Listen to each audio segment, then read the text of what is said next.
Expanses, unbounded spaciousness. My soul yearns for the expanses of God. Do not box me in any cage, whether physical or spiritual. My soul soars in the expanses of heaven.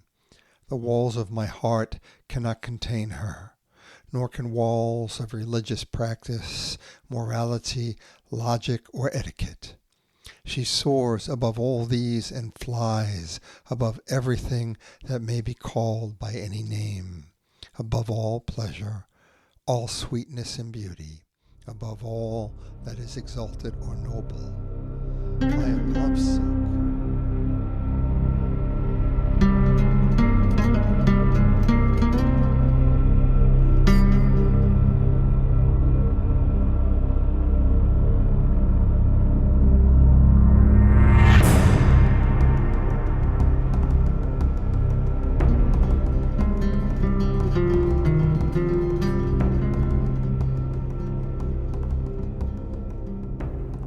Before we come to the page, before the first word is ever written down or read or listened to, there is a longing to connect. My name is Charlie Mehrhoff, your host here at Before the Page, a podcast featuring poetry, parable, fiction, and words to echo our longing. Welcome. These words you are about to hear have been selected from the pages of an exquisite book put out by MosicaPress entitled The Torah of Tomorrow, One Song, Teachings of Rabbi Avraham Yitzhak HaKohen Kook, translated by Rachel Tova Ebner. Writing in Hebrew a century ago, Rav Kook saw his people, the children of Israel, as servants of humanity, as a people who must dedicate themselves to the spiritual healing of the burning world. Perhaps even more relevant today, Rav Kook's words inspire us to walk the paths of unconditional love. He was a true artist of the sacred. At the end of this podcast, we will have a bit more to say regarding Rav Kook and about his translator, Rachel Ebner, herself an artist of the sacred, who, as a labor of love, devoted 40 years of her life to bring Rav Kook's words into English. For now, we hesitate no longer.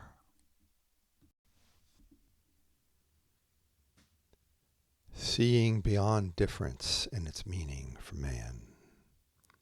The wisdom of truth teaches us a universal oneness, that aspect of a likeness between apparently distinct entities and states that is discoverable in all existence on every level, all the way up to the resemblance of the created form to its creator, and how to walk this path of light without stumbling. The wisdom of truth teaches us how physicality and spirituality, imagination and intellect, the low and the high are all coupled. They are united of a piece.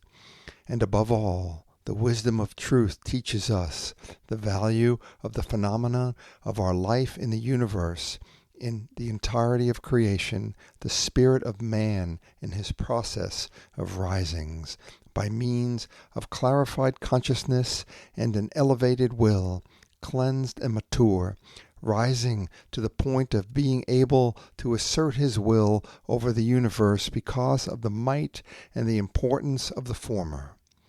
This is the goal of clear communion with the Lord, which is superior to all the limited sciences, which are presently the only modes of understanding through which man's beclouded spirit beholds his spiritual world. This page is entitled Hollow Movement, Evolution Toward Oneness, Goodness.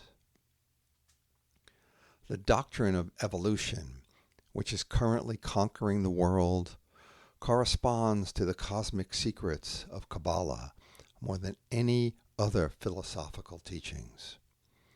Evolution, which progresses on a path of improvement, is what instills the element of optimism in the world. For how can we ever give in to despair when we see that everything keeps evolving and improving? And when we penetrate to the inner meaning of the principle of perpetual evolution toward betterment, we find in it the matter of godliness elucidated with absolute clarity. For it is precisely the one who is infinite in actuality bringing about an actuality that is infinite in potential. Evolution casts light on all the ways of God. The whole of existence is evolving and rising, just as this dynamic is recognizable in parts of it, and its ascent is universal as well as particular. It is rising to the ultimate pinnacle of absolute goodness. It is clear that goodness and all-inclusiveness are united, and that the cosmos is destined to come to this dimension of being, that all of it will absorb into each of its details all of the goodness of the whole of it. And this is the universal rising, that no detail will be left out, no spark lost from the ensemble. Everything will have evolved into readiness for the culminating celebration. For the sake of arriving at this goal, we need a fine-tuning of spirit toward the highest God desire, which comes into being through work on what we believe about God. This is Israel's mission, uniting oneness and the one.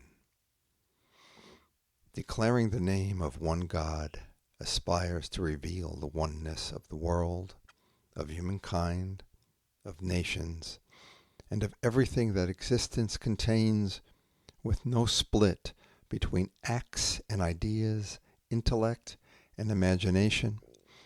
And even perceptible splits will be united by the highest illumination, which makes their unifying fit apparent. In the content of human life, this is the foundation of all holiness.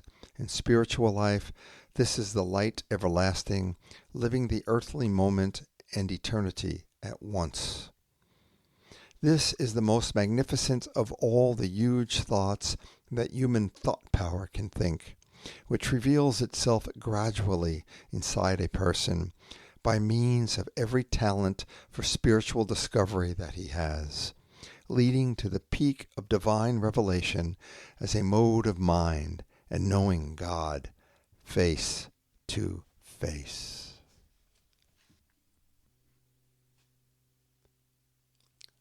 This is called the human soul as cosmic hologram. All worlds reveal themselves within a human soul. And the deeper we probe, with the wisdom of inwardness, the contents of our soul, so does our knowledge about everything grow greater. And the cosmic soul and the original light of the living all reveals itself most.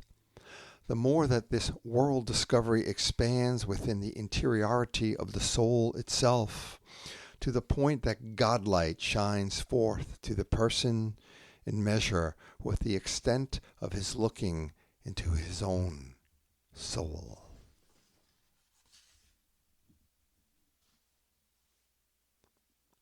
The stormy breakthrough to new spirituality.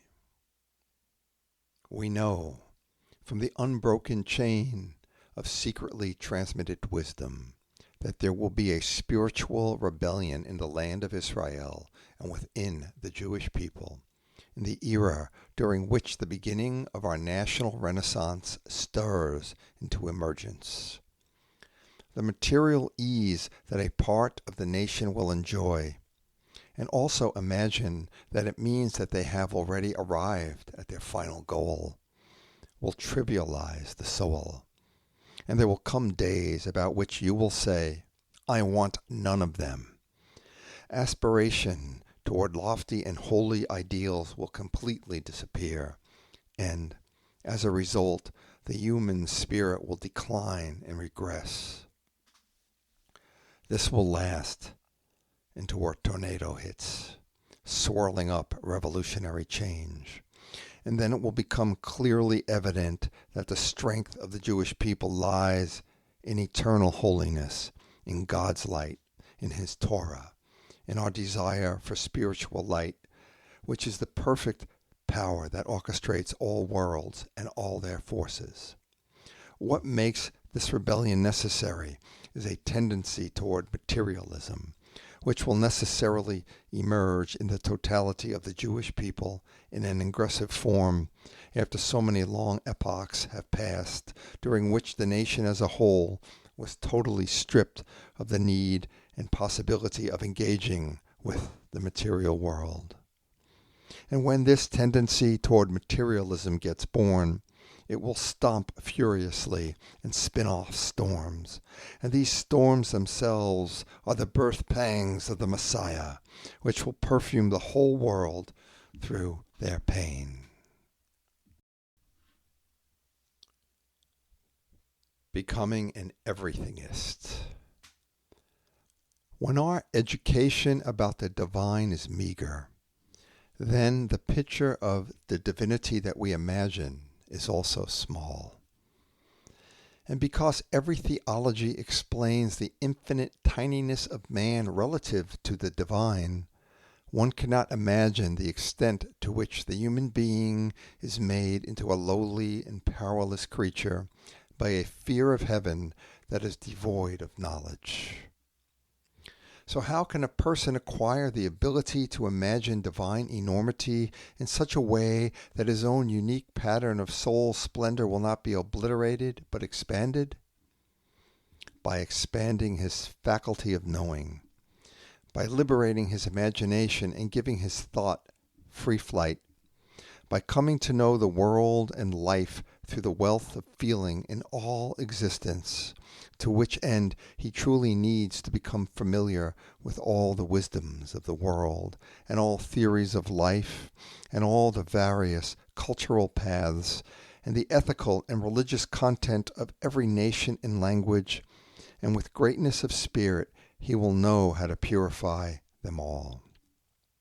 And it is clear that, as a person of Israel, the entire basis of his understanding will be built upon a foundation of Torah in its most totally expanded state.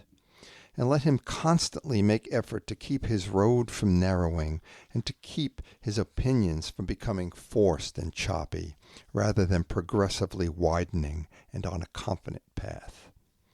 He must not burden himself with many fears which prevent the mind from its work, and the spiritual senses from the outpouring of their influence. Let him just be brave-hearted. He will come to know glory, good and evil, and the highest originality from which everything flows in an orderly pattern which becomes progressively complete along with his own process of self-contemplation. And then, in proportion to his own soul growth, the divine light will dawn over him, and his own personhood will become huge, and the most sublime divine humility, which enhances all human talents, every one, will fill all his inner spaces, and heavenly might will constantly strengthen him, and he will do great and hidden things for himself and for the whole world.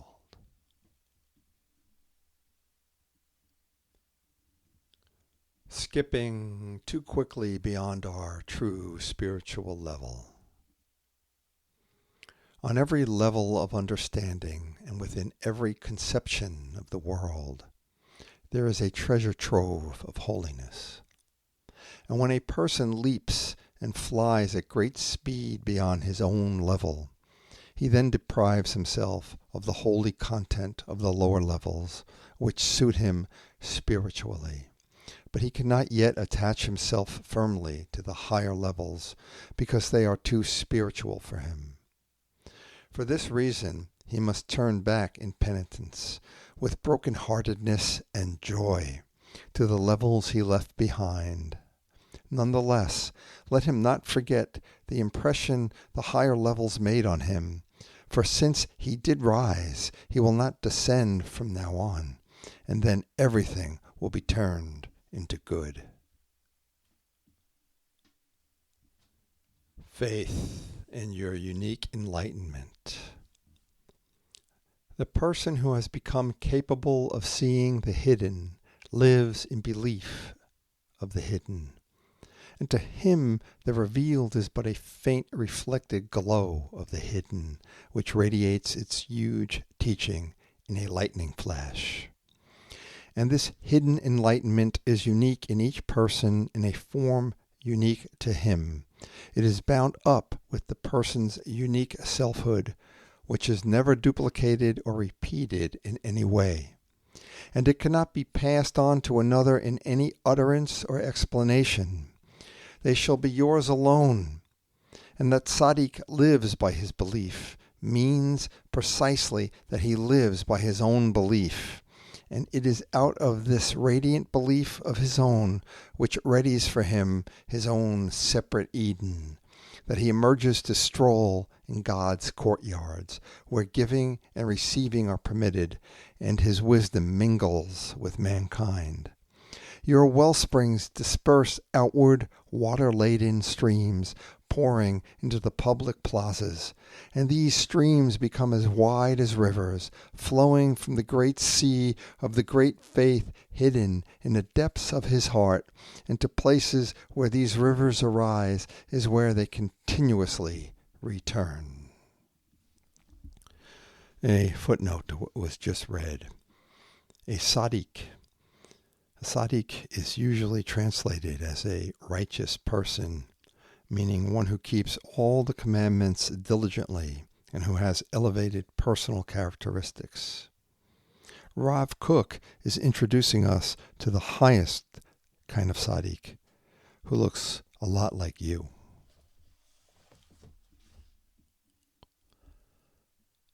Becoming one with the original idea of you.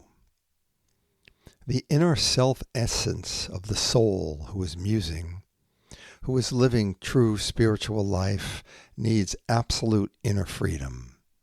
And the soul's freedom, which is her life, emerges from the original idea of her.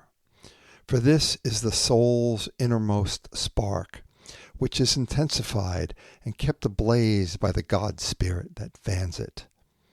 Now the God Spirit is study and thought, but the self-spark is the origin of the person's reverie and associations.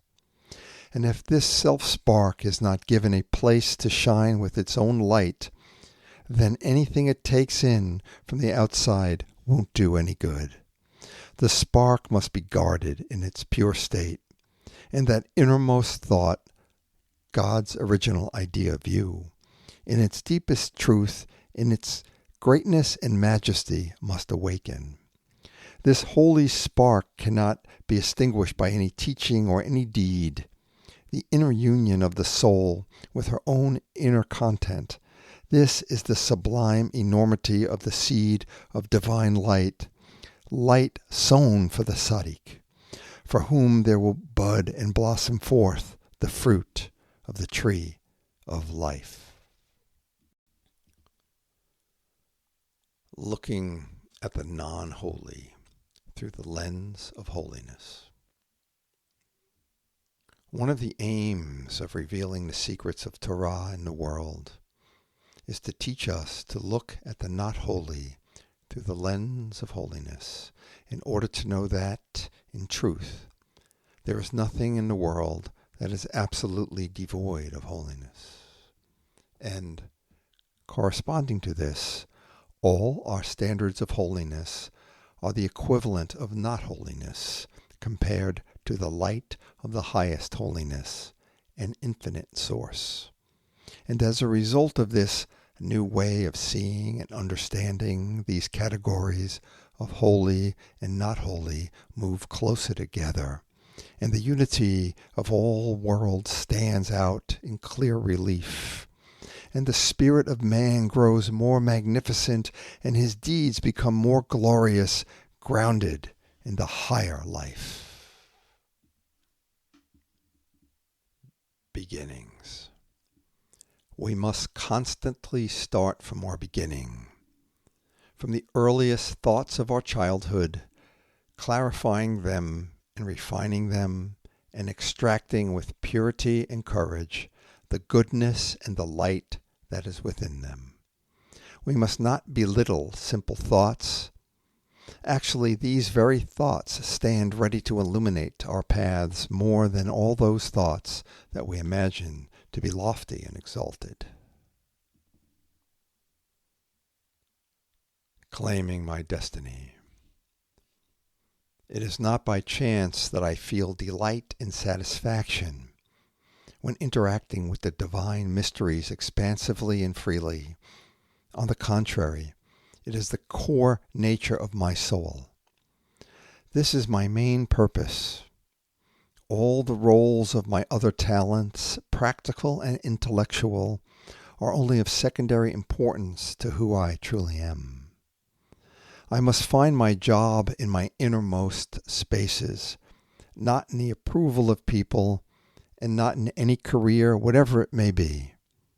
The more familiar I become with my own unique personhood, and the more I permit myself to be original and to stand on my own legs with an inner consciousness blended of knowledge, awareness, feeling, and poetry, the more godlight will shine for me, and the more my powers will develop to be a blessing for myself and for the world. Beyond being. Expanses, unbounded spaciousness. My soul yearns for the expanses of God. Do not box me in any cage, whether physical or spiritual. My soul soars in the expanses of heaven.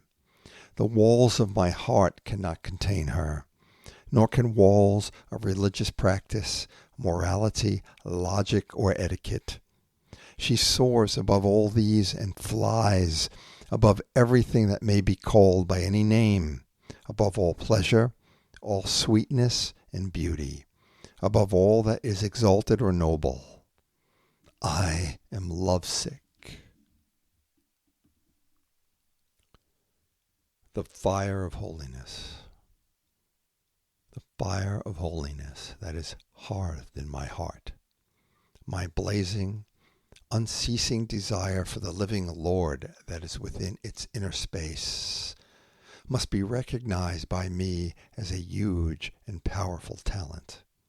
And lo, I am obliged to honor this holy illumination, which constantly shines forth upon me, sometimes increasing in intensity, always in proportion to the extent of my practice and studies, and in proportion to the extent that I deepen my thought, liberate my mind, and tend to the health of my body, and in proportion to the joy in my heart, which depends on all of these. This final piece is entitled Love Sickness. Who could possibly understand me? Who knows the feverish excitement of my heart, which is truly burning with the fire of sublime love of God? My soul is faint with longing for you. My heart and flesh sing out joyously to the living God. Who could understand that I cannot get interested in anything limited because of the enormity of my desire for the peak pleasure of infinite expanse, that I am lovesick? And as if it's not enough that others don't get me, even I myself don't recognize myself. How hard I have to fight against myself to hold on tight, with inner faith, to the greatness of my soul. And this greatness is not related to any deeds of mine. My soul is great in and of herself as a unique treasure. She is free, transcendent, and all the learning and commandments only explain to her a tiny bit of her value.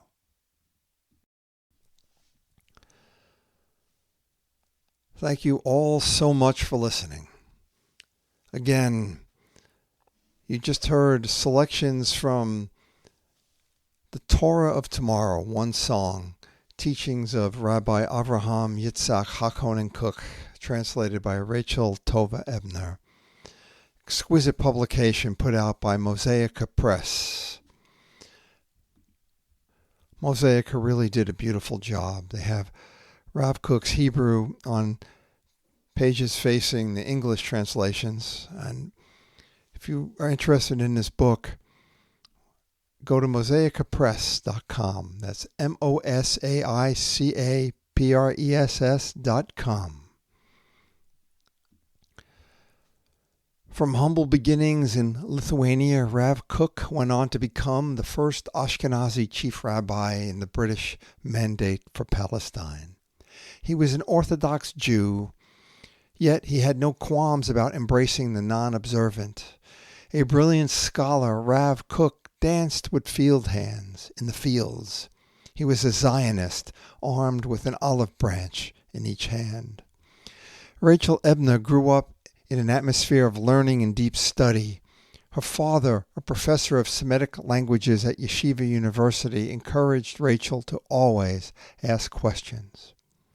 After moving from Manhattan to Jerusalem in the early 1980s, Rachel felt Rav Kook through his writings, urging her to go beyond the established approaches and develop a personal relationship with God, with no one, with nothing in between. David Bashevskin, the 1840 podcast host, has a moving interview with Rachel about her linguistic and spiritual connection with Rav Kook. Highly recommended. That's 1840 podcast. If you would like to connect, reach out to us here at Before the Page. It's easy enough. Go to beforethepage@gmail.com. Just email us at beforethepage@gmail.com. With great gratitude to Rachel Tova Ebner for permission to read. Thank you all so very much for listening. Until the next time, goodbye.